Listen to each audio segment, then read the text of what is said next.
intalti gattee akka malee diddiramtee ni karrifti dhiiga qofaa gattee dhugaa ol kaatee gattee akka nama deemuutti gattee dhaabbattee lafa akka rakkabamtetti daqiiqaa lakkaawwachuun daqiiqaa fi sagantii jedhamudha. Qaamni kun hundi fuulli siidhaa diddiramee harki diddiramee miilli diddiramee qaamni siidhaatu hundi dhiigni gattee isiirraa yaa'u gidaara gattee manaa hammaama sanii fi lafa hunda gattee akka galaana sanii fi namni kana diddiramee lammii biyya biraati lammii Itoophiyaati dubartiidha eenyu dhiiroo. Oromoon maal jetti rabbi nagaan nu haa bulchee nagaan nu haa bulchuu seddaatuun du'aa guddoodha. Guyyaa kana poolisoonni gattee waajjira poolisii akkuma gattee ganama uffanii hojii poolisiidhaan beektan hojii gattee yakka hordoftu nageenya biyyattii eegsisuudhaaf oduma gattee ganama uffanii gubbaa waajjira jiranii nama juutuu bilbilli wal gubbaadhaan bu'e kaan gubbaan kan oggaa kaasan kan oggaa kaasan kun hundinuu bilbilamaa jiru kun hundi bakka takkarraa bilbilamaa jira jechuudha. Namoota garaagaraatiin bilbilli kun waajjira kanatti namoonni hedduun kun gartee bilbilaniif dhimma tokko yeroo gartee inni kun gartee waajjira poolisii bal'aqama. Namoonni gartee bilbilan kun hundi naannoo tokko naannoo gartee mool jedhamu yookaan suuqaa gartee mool jedhamurraa bilbilamu jira jechuudha. Lookeeshinaanis hoggaa jala deeman hoggaaniif gartee odeeffannoo kannaniifis maaltu ta'e namtitti gattee ajnabii yookaan lammii biyya biraa takkaatiitu hammaama keessatti mool supermarkeeta mool kana keessa hammaama keessatti akka malee diddiramtee qaamni kun hundi dhiiga walii galee namoonni gattee akka hammaama seenanii gattee hoggaa argamu. Naasuudhaan gattee namayyuu karaa bilbile hoggaa gattee dhimmi kun waajjira poolisichaa ga'e waajjirri poolisii akkuma gattee dhimmi kun isa ga'een makiinaarra wal guuree wanni qawwee isaa fudhatee waa hunda gattee guurratee ambulaansiidhaa wajjin gattee gama gattee supermarkeeta moolsan qaceelan jechuudha. Akkuma gattee supermarkeeta hatattamaan gattee dhaqanii innis dhimma hatattamaa waan ta'eef lubbuu baraaraa jedhanii gattee irra dawwalame jechuudha. Supermarkeeta dhaqan supermarkeeta guddaa dhaqan namni kun kaan gaman orii namni babbaaragee kaanni booyee kaanni ija dhaqanii ol seenan hoggaaniif gattee bakkattii gattee hammaamaa san ol seenan mana ficcaanii jechuudha. Mana ficcaanii ol seenan hoggaa ol seenan intala jechuudha. Qaamni kun hundi fuulli siidhaa diddiramee harki diddiramee miilli diddiramee qaamni siidhaatu hundi dhiigni gattee isiirraa yaa'u gidaara gattee manaa hammaama sanii hoggaa gattee akka isaan rifatanii nahanii bakka gattee inni namaa dilli kun jiru namni kun akkana diddiramu waan ajaa'ibaati isaan qunname dafanii irra wal ga'anii lubbuu isii baraaruudhaaf gattee tattaaffii godhan gamana qabanii jechuudha. Ambulaansiinis wajji jetti bakka gattee waraabdee lasqaatti godhaa kanas gattee lasqaatti godhaa kanas godhaa itti ol qabaa jechuudha. Hogguma isaan kana godhanii intalti duraan qoleetti gattee odoo kan jettu lubbuun siidhaa gattee battalumatti dabartee jechuudha lubbuu sii baraaruu hin dandeenye. Yeroo gartee lubbuun akkasii dabarte poolisiin gattee biraatiin gattee waajjira poolisii irraa dhufanii naannoo gartee supermarkeetaa san hunda hidhanii ganaa maal godhan nama kan hunda taftiisha godhuu eegalan. Ilmi namaa gattee qiyaamaatti malee jettu kaan gamana fi kaanni booya kaan gattee naasuudhaan gattee lafa dhawa san hunda to'atanii ganaa gattee taftiisha eegalan. Taateen tun akka isinitti taate taftiisha godhuu eegalanii naannoo hunda hidhanii jechuudha. Boodarra jechuudha namoota kana hunda hoggaaniif wanni jedhan waan takka waan shikin ja'a waan mul'ataa dhaban namoota supermarkeetni kun hundi gattee kaameeraadhaan hidhamee bahiinsaas seensaas hundinuu kaameeraan gattee kaameeraan to'atama sa'aa 24 supermarkeetni mool yookaan suuqaan mool kun sa'aa 24 kaameeraan to'atama.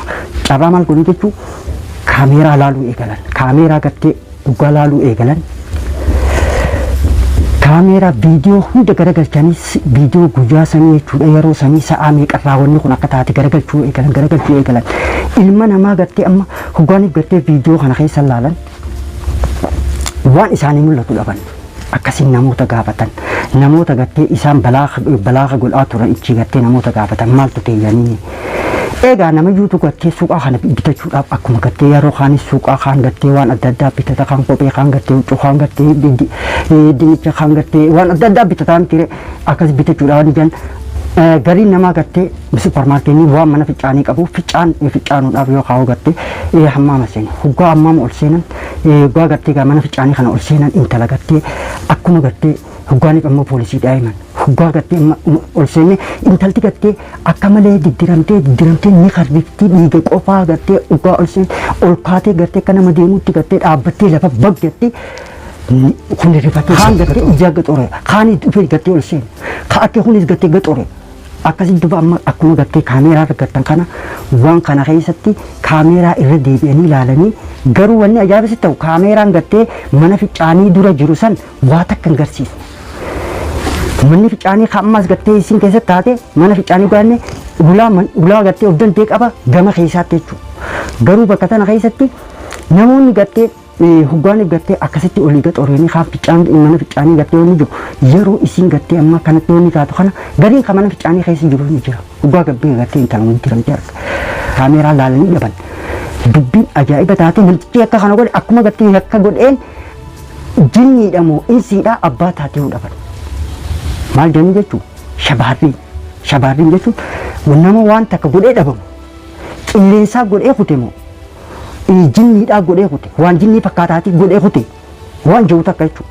Boodarra garuu qorannaa godhan hunda kana keessatti maal argan isii gattee ammoo gaa lubbuun dabartee lubbi isiidhaas fuudhanii gattee gama gattee taaqiiqa godhuudhaaf kuchiisanii basmaa fi kana wanni godhuudhaaf garuu isii maddi maal argan ableen tun maali? Ablee gattee shunkurtaan ciratan ablee guddoo sana yookaan tafooniin ciratan tanaatu dhiigaan balleeffamee jira ta'a. Kanaan alatti isiin tun namni ajnabiidha. Ajnabiidha inni eenyu dhiiru lammii ajnabii gaanne lammii biyya biraa. Amma taateen tun biyya takka keessa taate lammii biyya saniitii miti namni kanatti jiranii lammii biyya biraati lammii Itoophiyaati dubartii. Tanaafuu gattee eenyu akka taates gattee waliin gattee itti dhufna garuu isii biraa maal argan mattaaqaa waraqaa eenyummaadha argan. Waraqaan eenyummaa tuni hoggaaniif gattee amma fuudhanii ilaalan isiin lammii biyya Ameerikaati. Lammii biyya Ameerikaa haadha ilmaan lamaati. Haadha ilmaan lamaati eessa daleetti? Wanni daleetti. Oolmaa daa'immanii dubee keessatti barsiiftuu oolmaa daa'immaniiti. Amma hoggaaniif gattee waan kana argan dhaqanii jechuudha. Oolmaa daa'immanii san gattee namoota gattee isi dhiyaatu saayibansiidha. Namoota ollaa jiraatu gaggaafatan. Isiin tun namaan diinummaa qabdi nama akkam turte namni gattee isii barbaadu isii diinaan jira jedhanii gaggaafatan. Hoggaa gaggaafatan isiin nama gaarii ta'uu nama juutuu jaalatu nama gaarii namaa yaadu nama tola yaadu ta'uu hedduu takka jaalanne hedduu kabajne wanni isiirraa argamu waan gaariidha malee takkaa gattee hamtuu isiirraa hin garre hanga daa'imman gattee ilmoo gattee oolmaa daa'imman isiin barsiifatu hedduu jaalatanii. Oduma gattee isaan taaqiiqa kana godhanii bilbilli gubbarraan bu'e. Bilbilli hoggaaniif gattee gubbarraan bu'e taraa hedduu bu'e jechuudha. Hoggaaniif kaasuu jedhanii taraa hedduu deddeebi'e. Hoggaa kana namtichi tokko dawwale. Dafaana dhaqqabaa jee. Namtichi kunoo maal mana isaa duratti jechuudha. Mana gattee wanni dhagalanii kondominiyeem kana namoota hedduu keessa gara fuudhin jalaa gubbaadha. Garuu hulaa akkuma gattee alaa dhufeen hulaa duratti waan ajaa'ibaa harkee waan si dinqisiisu. Maali wanni harkee fanjii boombii rakkabamtee teessu. Harkee hoggaa kana rifatee dawwale. Namtichi kunis asliin isaadhaa gartee wanniidha. Asliin isaadhaa Masri. Garuu lammii biyya gartee Ameerikaadhaati Yuunaayitid Isteetsi jechuudha. Akkasitti dawwale. Namtichi gartee poolisiinis gartee hoggaa dhaamsi kun isaan hatattamaan gartee inni kun argachiisaa waan ta'eef hatattamaan gartee bakka sanitti argame. Bakka sanitti gaa argame fanjii gaa argan. Fanjii ajaa'ibaati. Fanjii akkaataa isaan itti hidhan jooniif gartee fanjiin san akka rakkabamtetti daqiiqaa lakkaawwachuuf daqiiqaa fi sakandii dabanii jechuudha. Uummata hunda itti ijjanii fooqii san hunda keessaa nama gayyaasan gama alaatti. Namni gartee waan kana quban qabu kan itti gubbaa gabbu'ee fanjii tana arkee gartee gaawwan rifatee kaanni booya kaan lafa dhawa kaan gartee wanni ta'a yaaboo arra gartee guyyuma keenyaatu beekni gartee lubbuun teenyi dabarni malee sila arra gartee dabarteedha. Fanjiin tayyan tayyiin akaraati nushi gartee fooqii san hunda yoo kadhu taate fooqii san hunda jiisitee jechuudha. Akkasitti namni gaa poolisii waa hedduu gartee gaa poolisiin nageenya waa hedduu waan baratee jettu fanjii isaaniidhaan san suudatti eeggatanii hiikan. Amma hiikanii namticha gartee amma namtichi dawwale kun doktorticha. Doktorticha kana fuudhanii fanjii amma gaa'ee kan fanjiin maali? Fanjii namtolcheedha. Namtolchee tagartee sagaleen siidhaa guddoon taane yoo dhoote akkuma gartee sagalee hedduun baafne yoo dhoote gidaara hunda fooqii hunda bakka takkaa jiisitu. Namticha fuudhanii taaqiiqa godhan. Eenyu wajji diinummaa qabdi eenyu wajji wal dhabdee jirti namni wal dhabdeen jira jedhanii gaggaafatan. lakki nam tokko ijoolleen dhabne namummaan gartee waan kana godhe eenyummaa waan kana godhe namummaan gara jabeessee waan kana dabbare lubbuu nama dilaa kanaa gartee lubbuu nama dilaa kanaa dhabamsiisuudhaaf shaxxate namuu akkamii gartee poolisiin gartee waan ajaa'ibaa waan sammuu isaanii fudhanne keesseenan namtichi oggaa akkasii gaafatanii waa takka gartee gaa namoota silaa inni shakkullee gartee silaa taaphii godhan san hunda gartee deebisanii kaameeraa fattashuu eegalan kaameeraa gartee daandiin gartee amma fooqeen kun irra jiru kaameeraa rakkabbiidha. Hoggaaniif kaameeraa yeroo gartee silaa gartee waan guyyaa sanii sa'aadhaa wajjin gartee hordofuu eegalan namtittii takka ta huccuu gurraattii gartee uffattee huccuun siidhaa jallaabiyaa jalaa gubbaa uffattee boorsaa harkaa qabdi seentee baate. Hoggaa baate eessa deemte makiinaa saaloona ol qotte. Makiinaa saaloona hoggaa qotte makiinaa saaloona harkuu horuusiidha harkan. Makiinaan saaloonni kun maal jechuudha? Eessa makiinaan saaloonni kun hudduduubaan wanni rakkabbiidha. Alaabaa gartee Dubaay alaabaa Dubeeti. Amma harkachuu hin dandeenye. Akka carraa ta'ee kaameeraa gartee daandii sanii haa gartee fuuldura jiru taargaa jechuudha. Taargaa makiinaa haa fuuldura harkatan. Amma hoggaa taargaa haa fuuldura harkatan dafanii jechuudha. Qaama gartee inni kun ilaallatu irra dawwala waajjiricha irratti waajjira hoggaa dawwala taargaa kana makiinaa taargaa tanaatu eenyuun jetti maqaa eenyuutiin jetti jedhanii irra dawwalan. Amma guutuu gartee malafa isaanii harkatanii jechuudha. Makiinaan san Maamad Abdul Qaadir jedhanii makiinaan ta Maamad Abdul Qaadir. Hayyii makiinaan eegata Maamad Abdul Qaadir Alaa Badri jedhanii Alaa Badri jaartiin isaatis. Amma eega gartee makiinaan tasaanii ta'uu harkanii akkasii harkatan.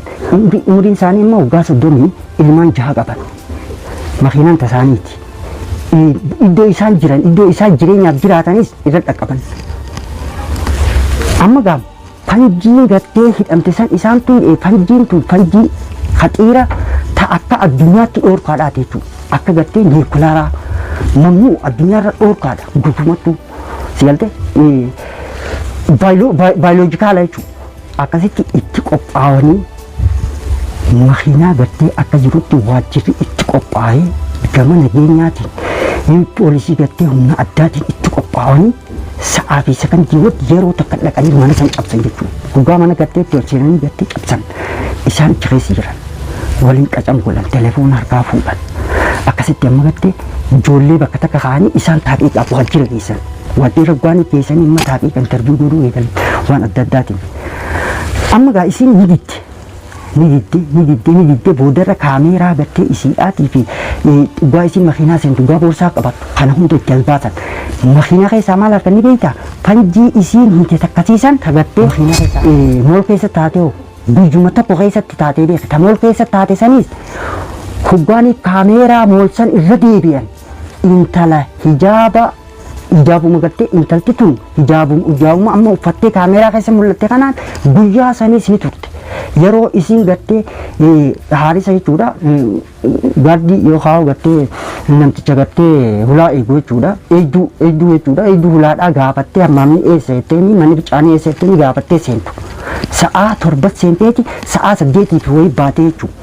Amma namtittii gartee lammii Ameerikaadhaa isii san namni ajjeese isii ta'uu mirkanooti. Kaameeraa keessatti taaqiiqa godhanii amma boodarra gartee makiinaa keessaa gartee fanjii isiin takka fanjii isiin hitee seentu fanjuma akka gartee namticha dooktortichaa fidhamtee san tawlaa duratti harkan san makiinaa keessaa harkan. Makiinaa isii keessatti dhiiga harkan guyyaa tokko. Inni gartee makiinaa keessatti fireena marti argachuu fireena makiinaa gaa fireena siidhaa kanarratti harkanii inni saniis fuudhamee taaqiiqa godhamee inni sanii fi hagartee dubartii gartee wanni keessatti mool keessatti diramte san sunis gartee inni tokko ta'e qadiyyaan tasii ta'uu harkanii hoggaa kana ani gartee gaa godhuuf jaa'uuf hin beeku jinni kana na godhaa qadiyyaa waan adda addaa gartee dhiyeeffachuu eegaltee ani xiqqeenyaanii heerumee jaarsa kiyyaa akkana na godhaa akkana jetteen boodarra telefoona isaanii tarchii hoggaa godhan waan isaan gartee sarchi godhan Google irratti jechuudha sanas baasan akkaataa gartee fooljiitti tolchan jedhanii sarchi godhan akkasumatti ammas akkaawuntii gartee kan isaan gartee sooshaal miidiyaa irratti facaasan yoo qabu gartee sooshaal miidiyaa irratti gartee waan adda addaa akkaawuntii biraatiin gartee sooshaal miidiyaa irra facaasan kana hundi dhugaa harkanii akkasitti jechuudha paasii godhan. Isin tun dhugumatti gartee sammuu fayyaan qabne moo akkamii gartee paasii godhanii paasii irratti jechuudha dooktartichi addaa godhanii dooktartichinis isin gartee nagee qabdi sammuu siidhaa dhiigni siidhaa waa hundi nagee qaba waan kana immoo isiitu itti gaafatamaa jiru akkasi bara gartee taateen amma taate tuni bara 2014 guyyaa bara 2014 guyyaa takka baatii 12 kataate ammoo murtiin kan itti godhame bara 2015 keessa murtii alaa badri intalti dubartittii nama jeette tana ajjechaadhaan adaban murtii du'aatiin jaarsa siidhaa umrii guutuu adabanii jechuudha suniif seenaa suukanneessaadha namni gartee lammii Ameerikaa akkas godhu taateen kun taate Dubaay keessatti naannoo Riim suppermaarkeeta mool jedhamu keessatti ijoolleen Dubaay ni beektanii namni gartee lammii Ameerikaa akkas godhu ajnabii warra akka keenyaa warra akka Itoophiyaa warra Afrikaa kanaafaa maali rabbiin haatiisu balaa hundarraa akkasii nageenyaa turaan gabii duriyaati wal garuutti.